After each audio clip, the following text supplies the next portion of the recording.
My name's Rhonda Mort, and I'm the Children's Librarian at Willard Library, and I'm here to explain to you what a special program that we have for the kids. And what this is we have little books that we're putting together, and the thing about these books is there are no illustrations and no text. So we want you to take these books home and fill them out with your own illustrations and your own text and bring them back. And then we will barcode them and we can put them on our shelves so that other people can read your stories. Thank you. Today, I'm going to be reading The Christmas Crocodile by Bonnie Becker, illustrated by David Small.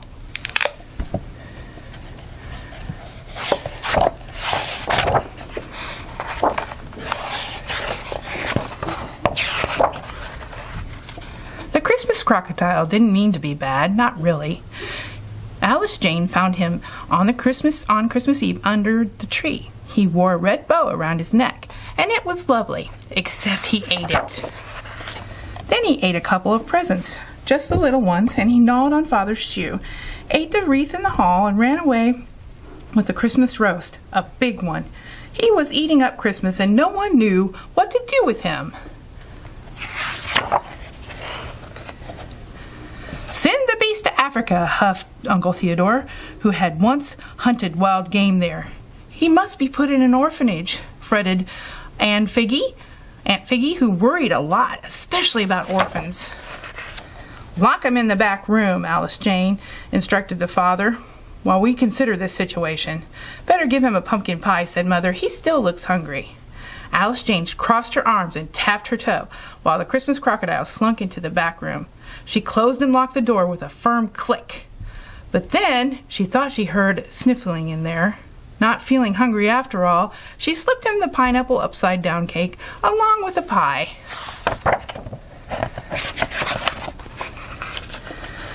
"We could make him into a pair of shoes," said Uncle Theodore, who was busy considering things back in the parlor. "Or a pet for some orphans," said Aunt Figgy. "I wonder whose presents he ate," said Cousin Elwood, who had finally finished eating all the fudge the crocodile had missed and now could speak. "He's nice," said Alice Jane. "Maybe we could just keep him." "Unheard of," protested Aunt Figgy. "But it's Christmas," said Alice Jane. "Irrelevant," harumphed Uncle Theodore. "He's just a little hungry, that's all," said Alice Jane. "Perhaps the zoo would take him," said Father worriedly. "He needs a real home," cried Alice Jane. "We'll think about it, dear," said Mother, and she sent them all to bed. The Christmas Crocodile didn't mean to be bad, not really, but in the middle of the night he ate through the back room door, swallowed 29 crumpets on the kitchen counter, a box of pralines, 1 fruit cake, 5 golden oranges, and left the stovetop burner and plate of ginger star cookies. They were for Santa. Oh no. Then he crept upstairs. One door was open just a bit. He nuzzled it and opened it a bit more. Inside he found tasty talcum powder, a feather boa that tickled his tongue, and a swig of perfume. Ah, just right. Then he found 10 peaked toes. He sniffed them. He licked them. Yum! He took a teeny weeny tiny bite. Ah! Aunt Figgy screamed, shivered the cobwebs in the attic, and made dust dance on the bottle of wine in the cellar.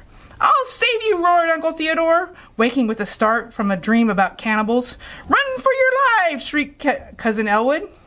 "There's blood!" gasped Aunt Figgy, pointing to a pinprick of red on her little toe. "Where is he?" sighed Mother. The Christmas Crocodile didn't mean to be bad, not really.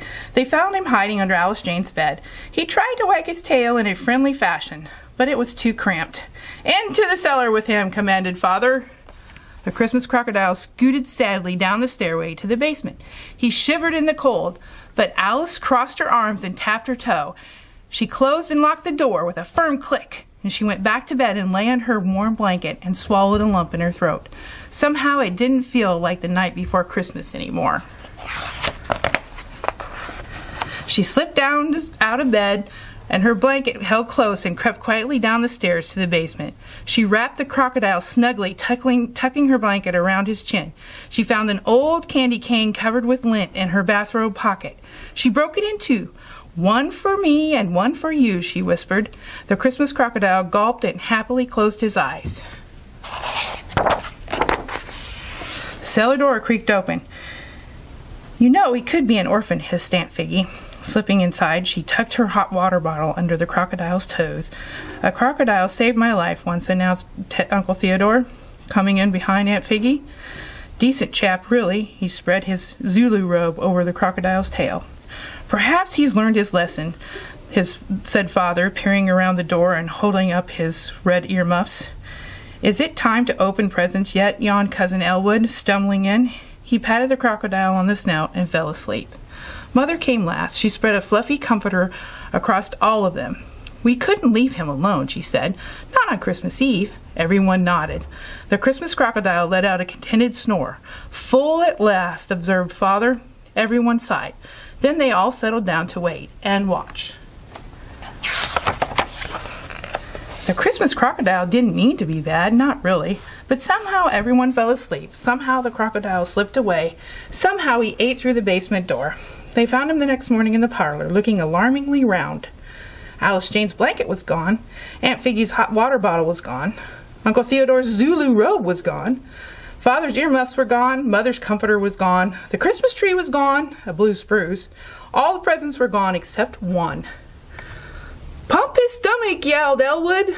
"Send for my elephant gun," roared Uncle Theodore. "Those were for the orphans," shrieked Aunt Figgy. "About the missing presents?" "What's that?" asked Alice Jane, pointing to the small present remaining. "If he didn't want it, it must be bad," Cousin Elwood announced. "Quite so," agreed Uncle Theodore. Aunt Figgy nodded. "I'll open it," said Alice Jane, and she quickly tore off the ribbon. "It's from Uncle Carbuncle," cried Cousin Elwood. "Good old Carbuncle," shouted Uncle Theodore. "Carbuncle at last," breathed Aunt Figgy. "But we haven't got an Uncle Carbuncle," protested Alice Jane. Since she was right, no one knew what to say. But Alice Jane knew.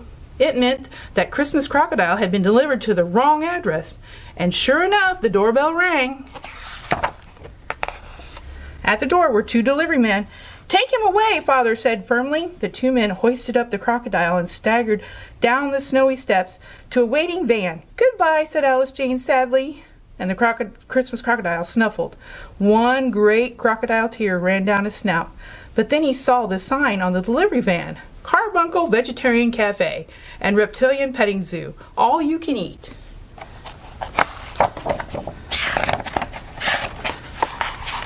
"I'll come visit soon," promised Alice Jane as they loaded him into the van. "Merry Christmas," cried the delivery men. "Merry Christmas," cried one and all. The Christmas crocodile didn't mean to be bad, not really. He waved his tail in farewell, but as the van rounded the corner, it did look rather like the delivery man's cap was in his jaws. "Well," sighed Mother, "peace at last." Yes, everyone agreed, except Alice Jane, who didn't say a word. Uh-oh. The end. This is Rhonda Mort for Willard Library, and I just wanted to remind everybody that we're being super clean here at the library, and you should be super clean at home. You know that you could never wash your hands enough. I want to show you the 4 stages of washing your hands with Elmo. The first stage that Elmo does is he runs his hands under running water. And then he uses soap and he washes the inside of his hands and the outside of his hands and in between his fingers. Number 3, you rinse your hands under the running water. And number 4, you dry your hands with a clean towel. We always wash our hands here at Willard, and I never seem to wash my hands less than at least 6 or 7 times a day.